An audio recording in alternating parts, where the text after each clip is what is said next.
Okay, good. Good morning. Hey, how you going, Claire? Good. So this morning on our Spotlight on interview series, we have Anita Williams from ARZO talking to us here at the GU, which is the mentorship and support group for women in leadership and in business. Hi, Anita. Hi, Claire. Thank you for having me. Thanks for coming on. Can you tell us a little bit about what it is that you do? Sure. So at the moment, I'm a part owner and a director of a IT consulting and managed service business. So we have about 25 staff, and we specialise in helping organisations leverage their technology investments. Cool. And how did you get to that point in your career? Like what kind of background do you have? Yeah, it's actually interesting. I started my career as a call centre agent in an insurance call centre. They weren't called call centres all those years ago. They were sort of just, sales and service centres. And I suppose I just worked my way through those roles that I had, which were sort of team leader roles, and then into learning and development, and then into operational management. And I was involved in quite a few technology projects through those years where the technologies were sort of dumped on us as business sponsors, and you end up having to sort of learn about technology and technology adoption, and particularly when you're a business sponsor and you have a business case that needs to be met, you really have to sort of work your way through, how do I get the benefit out of that product? And so over the years, I suppose I had opportunity to move into vendor land, to actually manage project delivery for clients on software products, and then eventually into operational roles, supporting those products, and then into some sort of senior management and consulting roles before we decided to start up this organisation. Wow, that's pretty cool. Why do you think we see such a disparity in leadership across C-suite level, the VC ecosystem, senior director roles? There's such a gender disparity. Why do you think that is we see that? Look, it's an interesting one, isn't it? I suppose, in Australia, the culture of work is hard in that, to get into those senior leadership roles, I suppose the organisations traditionally have really expected their pound of flesh, and women are just traditionally so pulled with regards to their obligations that it's very hard for them to do that. And if they do, there's the never-ending guilt that you feel about letting the company down or letting the family down. And I suppose in a way men really have the same, they really sort of have the same issues as well, but I suppose the expectations on them around success in the family is probably a little bit less. Look, it's also the whole role model thing. I know when I first started in my career, as I've gotten older, I realised that a lot of my success has been based off my networks and knowing other people in leadership roles, bringing you into the right conversations, bringing you into the right opportunities. Women were less invited to those networks. Those networks tended to be on the golf course. I don't even want to say it, but in the original days, I remember the leaders of my company all going to strip bars on a Friday afternoon. We just were excluded from those conversations and those relationships. So, there weren't a lot of women for us to sort of role model off. And, when you don't see something, it's hard to be something. So, I think it's definitely different. It's a different world now. I talk to my daughter who's starting university, and she just doesn't see the world the way that we did. So she just doesn't seem to see the inhibitors that were always there, when we were growing up. So I'm hoping things are changing. There's definitely a lot more women in leadership, particularly in IT though. So IT is a reasonably new industry as well. So, there weren't a lot of women in maths, science when I was at high school. We were encouraged to do typing and secretarial duties. They were sort of the pathways that were open to us. It's definitely a different world now. I know, my children and their friends, the maths, science are equally populated with females. So I hope there's a really great generation of females that are coming up into the IT and maths and science fields. It is hard to be a woman in a room of men all the time, and you do get different behaviours when you are a female in a room full of men. So, I've got lots of personal experiences of being told that my opinions are aggressive, or you know what it's like. It's that, and thinking, really, am I putting forward an opinion that's so different to, my male peers? But I suppose you just have to work with integrity and know what your true north is, and be yourself. And if you're true to that, then people can't ask for anything else. And hopefully the right people, the right leaders, and the right customers and the right opportunities see that as a benefit for their organisation. 100%. And you mentioned about the expectations kind of being different for women and men, particularly like on the home front. And that's something I think that might be changing a little bit. Which is really great to see. Like there's more, like my team, as you know, is pretty much all men, but there's a lot more men trying to step into that world, like trying to do pickup, trying to do drop off, trying to cook dinner, like, getting more involved than say like my dad's generation or my granddad's generation, which would just not have been a thing at all. I mean, the other thing that I did, Claire, is and I had 2 little kids, and we were, shuffling with my husband. I was lucky I had a shift worker husband. He's an air traffic controller, which gave me a bit of extra flexibility. I think it's very hard for 2 parents that are doing 9 to 5. But I just did things and didn't ask. So I remember there was a gap. We had a gap, of an hour between when my daughter was picked up and my husband finished work, and I had a 2-year-old. I just bring him to work and pop him at the end of the desk, twice a week for an hour, and he'd sit there, and he was great, and everybody just went, oh, okay. And I didn't ask for that. I just didn't say, this is what I'm doing. I just did it, and as long as it didn't interfere with everybody else, and I knew that he was sort of the kid that wasn't going to run around, interfering with everyone else. It worked for us. But I think, rather than asking for permission, you just do the things you need to do to make it work, and then wait for somebody to tell you that that's not acceptable. That's what I did. Ask for forgiveness, not permission, eh? Yeah, exactly. I'm laughing because I have a terrible tendency to do stuff like that too, where I'll just be like, oh yeah, so I signed up to do this talk, so sorry, you might have to make dinner tonight.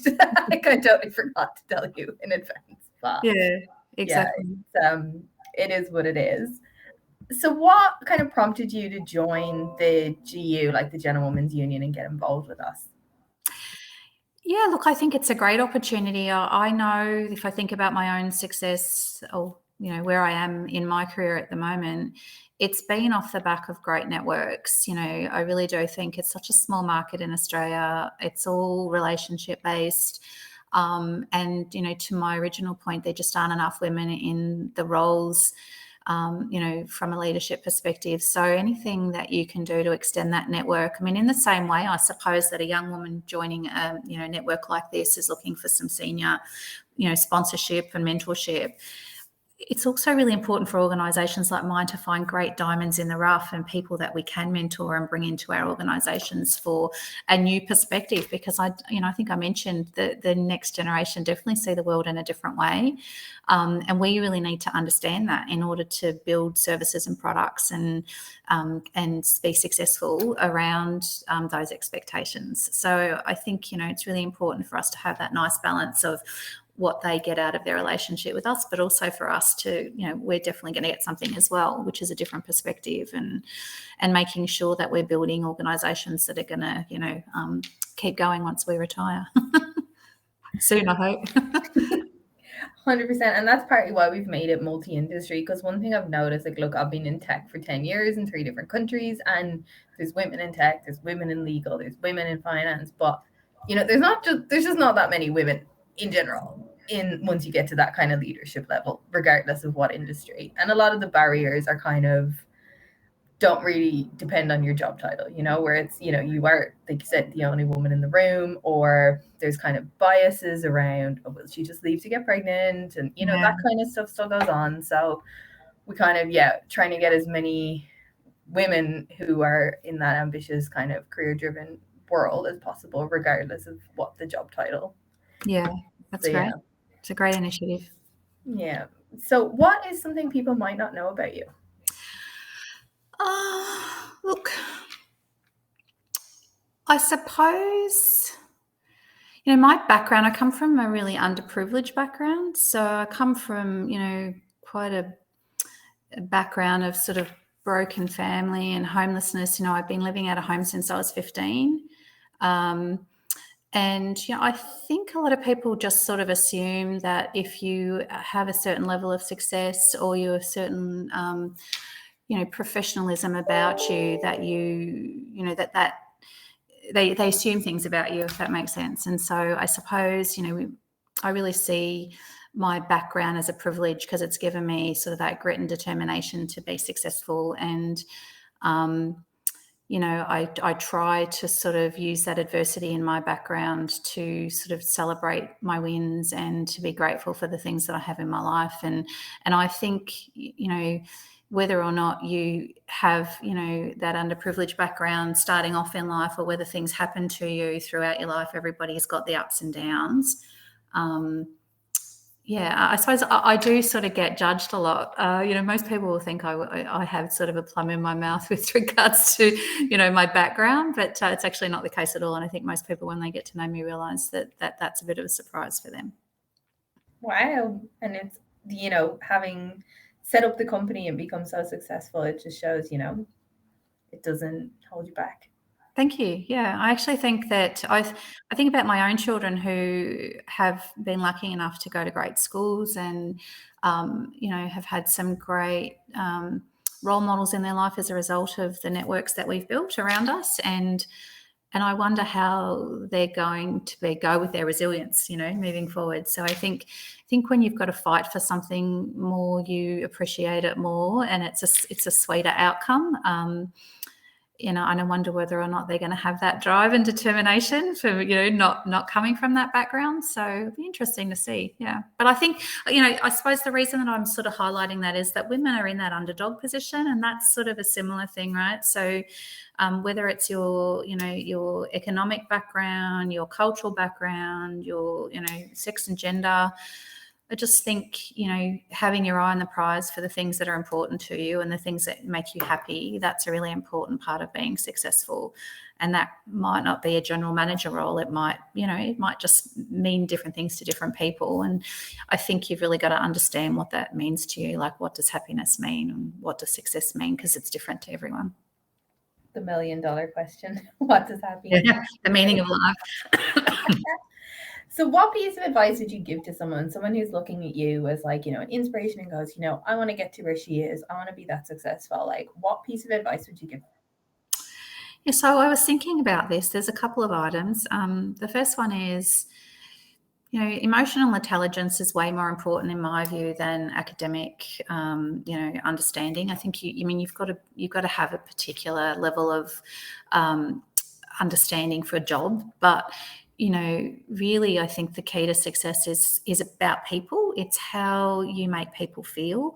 And, so things like active listening skills, is always about thinking about what's in it for the other person when you're engaging with them. And that's the success in customer service. It's the success in business. People want to feel that they're heard. They want to feel that you're understanding what they're saying. So I think anything you can do to really extend your emotional intelligence. And that's one of the things that is interesting to me, when I talk to my daughter particularly about success is, I know that there's a view that our generation thinks you've got to give your pound of flesh. You can't be a manager until you're 40 because you haven't done your 20 years and, there's a hierarchy. It's really not that at all. It's just that you know more as you grow and you're better at the emotional intelligence side of it, less focused on yourself and more focused on others. And I think that that's why, success comes a little bit later in life, if that makes sense. So, those networks are really important, and you only get the networks when you care about other people and what they do and what you can bring to their relationships with you. So, always on the lookout for other people and connecting them to things that I hear are important to them, and not always worried about what's in it for you, because I think that will come back to you, if that makes sense. So ultimately, I suppose you do get something back in the end. But so networks, emotional intelligence. The other thing I was going to say is, is just focusing on your own game, not worried about what everybody else is doing. So that's a really important part of it as well. Like, you know, it took me a long time in my career to realize that the company isn't someone. So there's a few things you've got to do. You've got to, don't just wait to be recognized. You have to actively control your own destiny. So you have to know what you want. You have to constantly say, what's my value to this organization? So the organization is a collection of people, and those people are either making good decisions about culture or bad decisions about culture. And so you constantly have to do two things. You have to say, are the people in this organization creating an organization that I'm enjoying and that I want to work for? And that'll change over time. So you have to constantly ask that question of yourself. Am I learning here? Is this the right organization for me? But you also have to ask, am I the right person for this organization? So am I of value? What's my value to the organization? What can I do to be more valuable? So just sitting and waiting for somebody to notice you and tap you on the shoulder and say, oh, I think you would be really great in this. It's just not going to happen. And that's what women do. Women wait to be recognized because it's not considered to be a nice characteristic for women to say, I want this, and put their hand up and go after something. It's considered aggressive. But realistically, if you don't do that, you will never, ever progress in your career. You have to actually actively go after the things that are important to you. And so that's I suppose what I was thinking are the important things that you need to do as a female to be successful. You're totally right. It's not ladylike to be like, actually, I would be the best person for this job. Exactly. Sometimes you have to do it. But realistically assessing that, like I think that's the other thing that the times that I've heard in one-on-ones with people, this company hasn't trained me. I'm like, well, did you say I want to be trained in this? Here's the business case. This is why it's a value for you. You've got to take the initiative, right? Things aren't just going to come to you. So, I think the other thing, and you hear it all the time in all the assessments they do about gender and diversity, that women have higher expectations of themselves. And so as a result, they won't put their hand up for something if they don't think they're 100% fit for it. Men are just, they'll just chuck themselves in there. Not all men, like I know that's a generalization, but they're definitely, we've got different characteristics in the way that we approach risk. We are risk adverse and they are not. And, that comes from the different roles that we play traditionally in gender. And so try to be a bit kinder to yourself in the same ways we're not kind about our bodies. We're not, it's the same thing about capability. It's the same thing. If you put your hand up for a job and there's bits that you have to learn, that's great, because if you can do a job straight away, it's probably already outgrown it. Like, you have to grow into a job. You know what I mean? There are things that you want to learn. Every job you take on should be because you need that skill and you don't have it yet. Not because you've already got it, right? So as long as you can, do 50% of it, and you can grow into the things that you haven't got under your belt, I just think put your hand up and lean into it and be kind to yourself. Words of wisdom. Thank you so much.